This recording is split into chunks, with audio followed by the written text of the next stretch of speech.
Over the course of a couple weeks, Juan Martinez put the absolute smackdown on Jodi Arias. But before the verdict comes out, before the jury goes to deliberate, Jodi, who has been talking way too much this trial, I don't think I've ever heard any possible killer talk this much during any trial at all, ever. You said it right there. No one believes a word out of your mouth.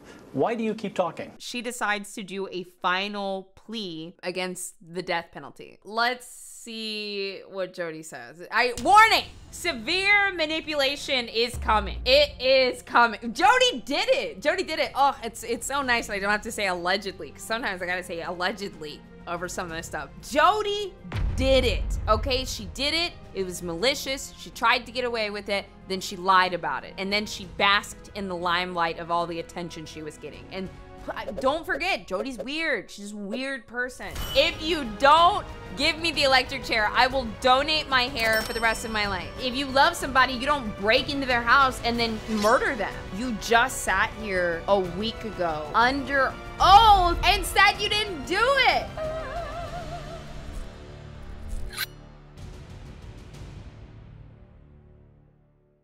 What, Jodi? Some months back, while the first phase of this trial was ongoing, my mom visited me just like she'd been doing every week since trial began. Why does this sound like a poem? She told me that after leaving the courthouse, she was idling at a stoplight, and she happened to look over at the car next to her. And Travis's siblings were in that car. My mom and I were silent for a few moments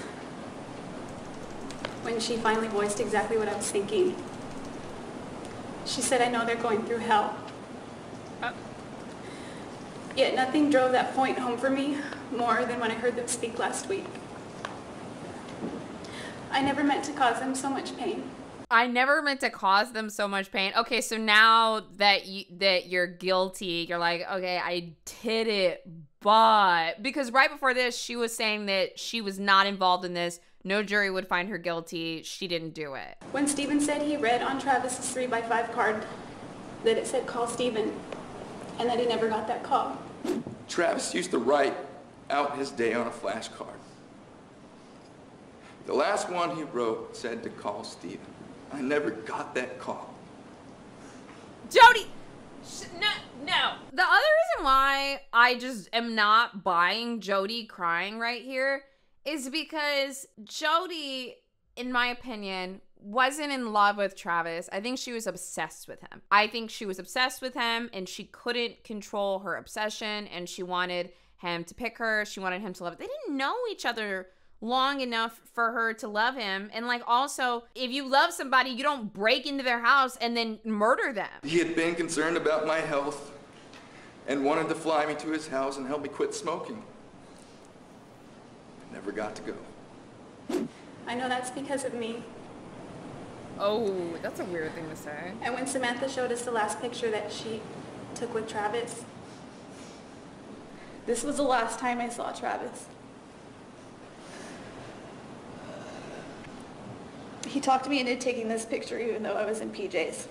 It makes me cry every time. You know what else is annoying? While his siblings are doing their victim impact statements, she's crying along with them as though she's on the same side with them. That is so manipulative. You didn't shed a single tear during the rest of this trial. I'm so glad he talked me into taking this picture.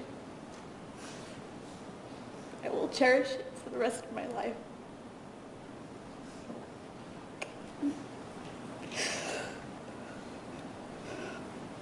I know it's because of me that will always be the last picture that she'll ever take with Travis. Throughout this trial, I've avoided looking at Travis's family for a variety of reasons that I won't go into. I typically avoided eye contact.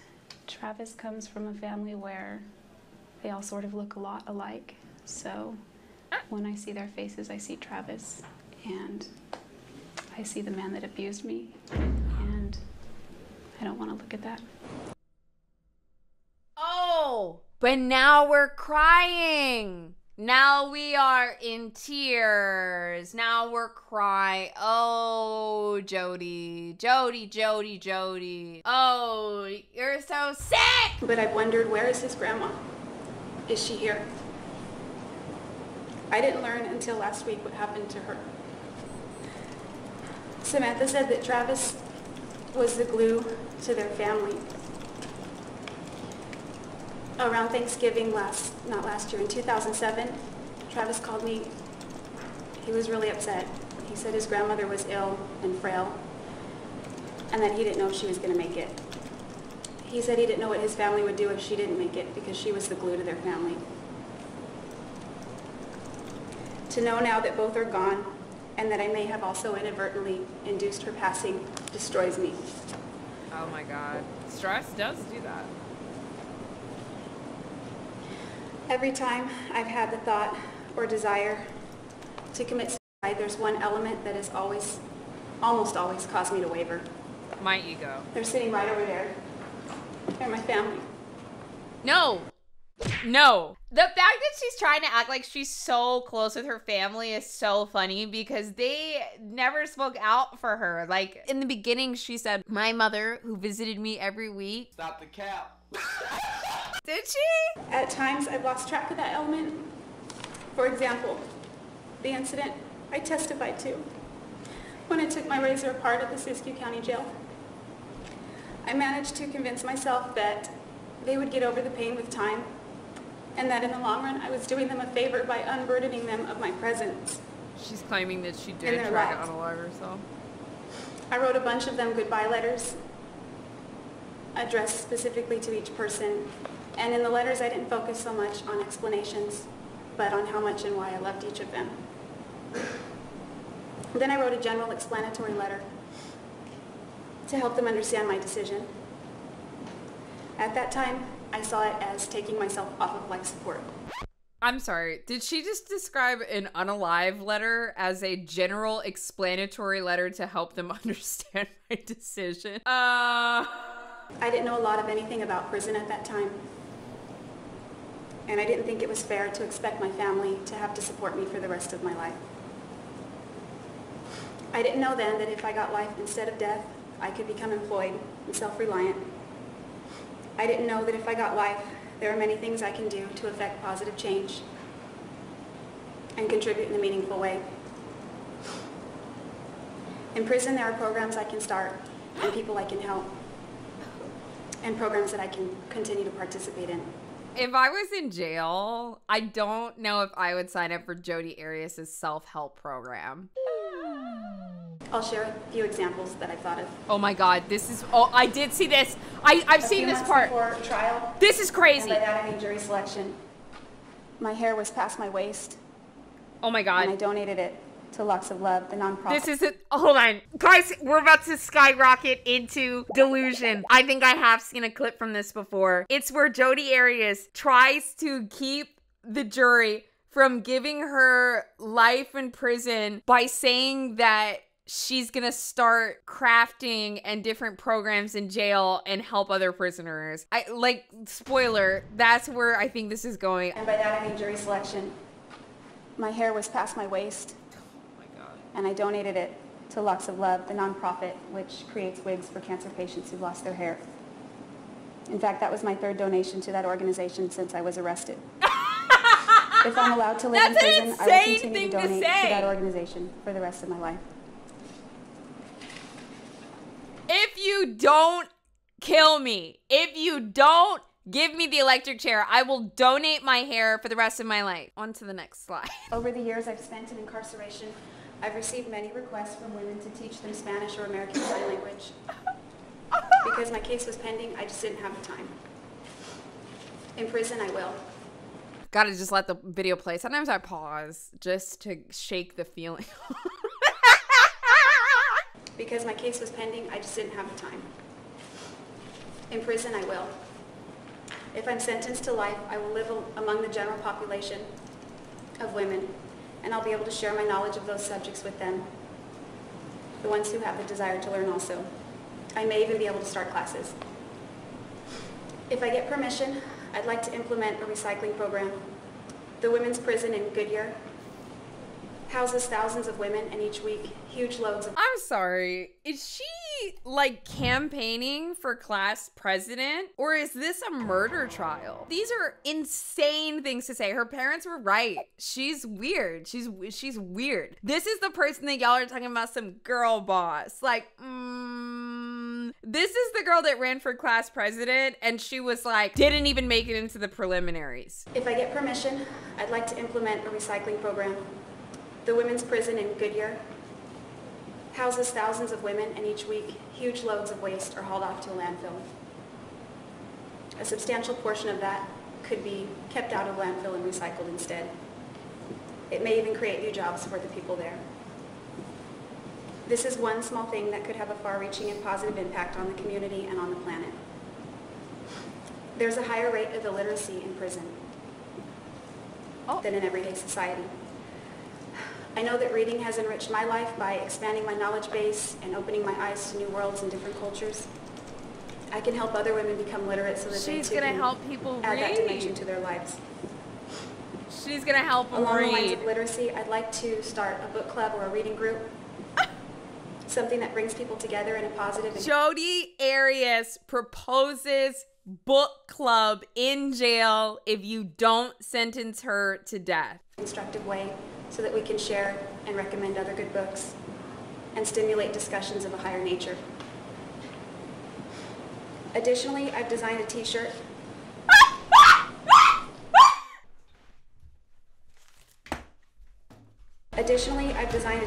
If I get permission, I'd like to implement a recycling program. I'd like to start a book club or a reading group. I can't do this. What is this shirt gonna be? Immediately in my head, I'm thinking it's gonna be a black t-shirt with an apple that has a little green worm coming out of it, and it says something like "learning is caring." Show us the t-shirt. This is a t-shirt, of which 100% of the proceeds go to support nonprofit organizations which also assist other victims of domestic violence. Some people may not believe that I am a survivor of domestic violence. Oh, They're entitled to their opinion. okay. I'm supporting this cause because it's very, very important. He didn't even like you. He didn't date you. You guys like weren't dating. You were not in a relationship. Women that were actually in relationships that they could not escape. How dare you? There's going to be women in jail that she's trying to peddle this story to that were literally in relationships that they couldn't escape. They have been in relationships with actual like abusive partners. And Jodi's just like, I'm supporting this cause because it's very, very important to me. These are only a handful of examples. I've never been to prison. that's I don't know Travis's from personal sister. experience what it's like there. Wow. But I'm certain that after I arrive, I'll likely find many other ways in which I can contribute to the women there. Oh. These are just a few of my ideas about how I can make the school better, but I'm certain that once I get into the position, I can find many more ways to help. I'd like to share with you now a few things about me and a few things about my family. Oh my fucking God, it's giving show and tell.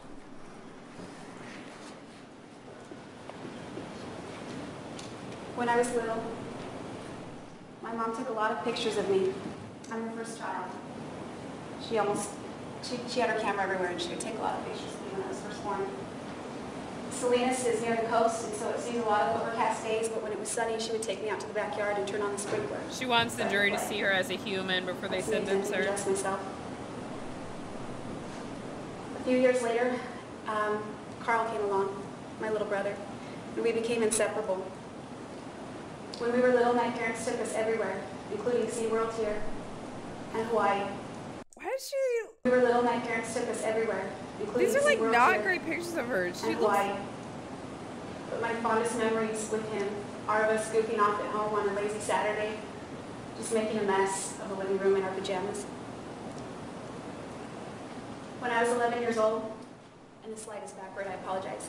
When I was 11 years old, my little sister, Angela, was born 4 weeks early. I think Carl's blinking there. I was so excited to have a baby sister. I watched my mom's stomach grow. I watched Angela come into this world. And after the doctor swaddled her, he turned to me and said to my mom and said, "Do you want to hold her first?" If I was Jodi Arias or her defense attorney, this is not the angle that I would have gone. Like, this is embarrassing. But then also, it might have worked because I'm sure the jury was like, Well, we can't kill a crazy person. Something's off. These are various school pictures. And on occasion, my family and I would get together for family portraits, such as these. In ninth grade, my family and I moved back to Wairika, but I still went back to Santa Maria periodically to visit friends. This is Patty. She was my best friend for years. They have to, the jury has to. She was here last week to testify on my behalf, as you heard Mr. Nermi tell you in opening statements. But she didn't return today because she and her 9-year-old daughter were threatened and harassed if she came back to the state. Okay, I just had to look up, like, how's Jodi doing in jail right now?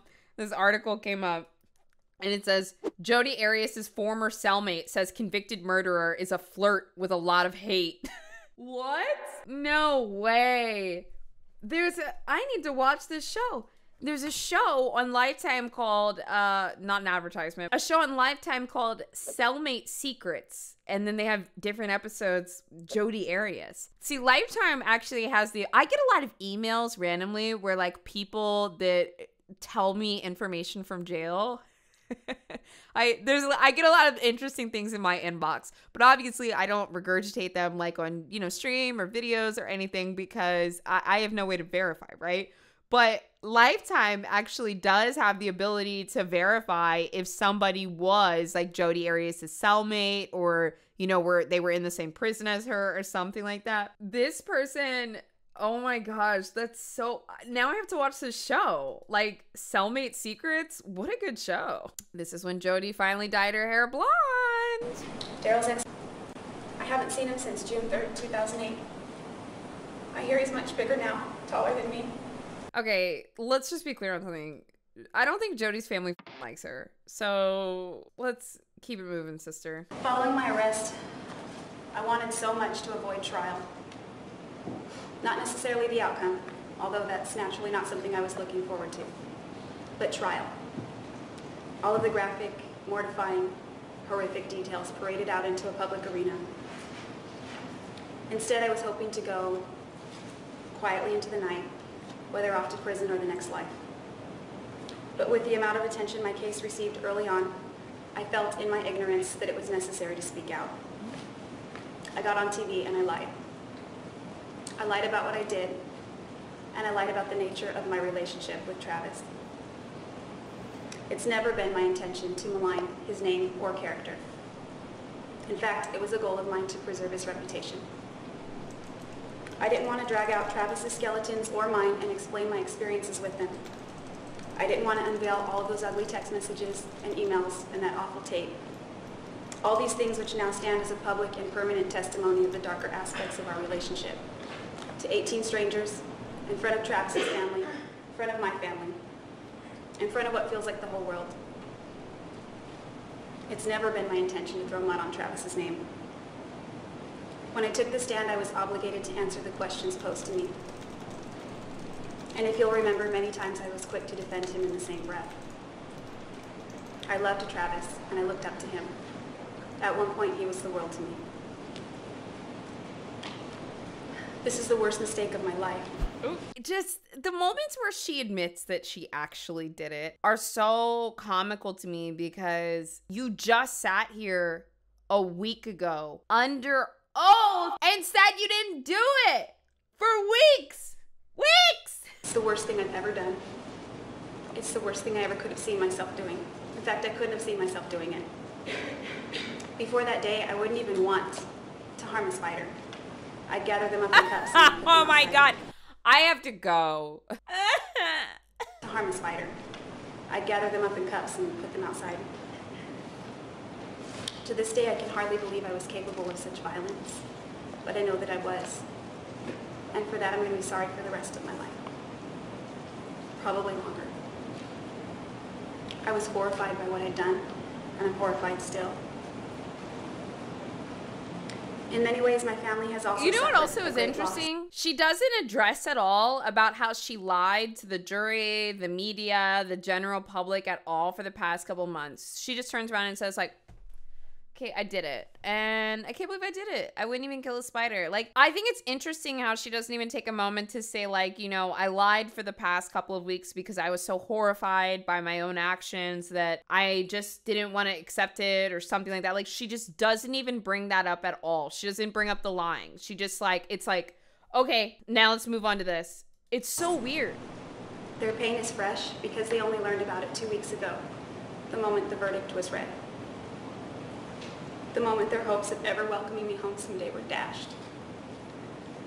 My dad, who's here today, was in California, awaiting anxiously in front of the TV. My mom came to visit me after court that dark day. She had spoken to my dad on the way over, and she told me that in the 34 years that they've been together, she's never heard him cry the way he did that day. I've caused that pain. I've caused them to hurt that way. And I will concede that with Travis's family, theirs is a much greater loss, and I can never make up for it. It's my hope that with the verdict you've rendered thus far, that they will finally gain a sense of closure. Stephen said he doesn't want to look at his brother's murderer anymore. I don't want these nightmares anymore. I don't want to have to see my brother's murderer anymore. Yep. Yeah, ooh. I don't want especially looking at her up there playing victim. For what? Doing this high school presentation. For what? I don't want to see that. Don't nobody want to see that? I don't want to hear his name drag through the mud. Oh my gosh. If I get life, he won't have to. I've made many public statements that I would prefer the death penalty to life in prison. I didn't hurt Travis. If I hurt Travis, if I killed Travis, I would beg for the death penalty. Do I even have to give commentary on this video? Is there even any commentary needed? I mean, I just feel like every line speaks for itself in full Technicolor. If I had my choice, I would take the death penalty because I don't want to spend the rest of my life. Twice? I said years ago that I'd rather get death than life, and that's still Three? I believe death is the ultimate freedom, so I'd rather just have my freedom as soon as I Three can. Don't give me four. You actually prefer getting the death penalty to being in prison for life. Yes. That's four. Each time I said that, Oh. though I meant it, I lacked perspective. Until very recently, I could not have imagined standing before you all and asking you to give me life. To me, life in prison was the most unappealing outcome I could possibly think of. Wow. I thought I'd rather die. But as I stand here now, I can't in good conscience ask you to sentence me to death. Because of them. Because of your family that doesn't even Asking like for you? death is tantamount to suicide. Either way, I'm going to spend the rest of my life in prison. Yes. It'll either be shortened or not. If it's shortened, the people who will hurt the most are my family. I'm asking you, please, please don't do that to them. I've already hurt them so badly, along with so many other people. I want everyone's healing to begin, and I want everyone's pain to stop. Thank you. I just want one of those big buzzers. And why do we find people that are lying to our face or manipulating us? Why is it so interesting? Why is it so fascinating? Is it because they present like a game of cat and mouse to find the truth, and they keep saying, "Oh, you didn't get it. I'm innocent," and you're like trying to like, does the gap ever close? I don't know what it is, and I don't know why I can't look away. But all I can say is I didn't expect her to put on a whole classroom presentation in her plea for life.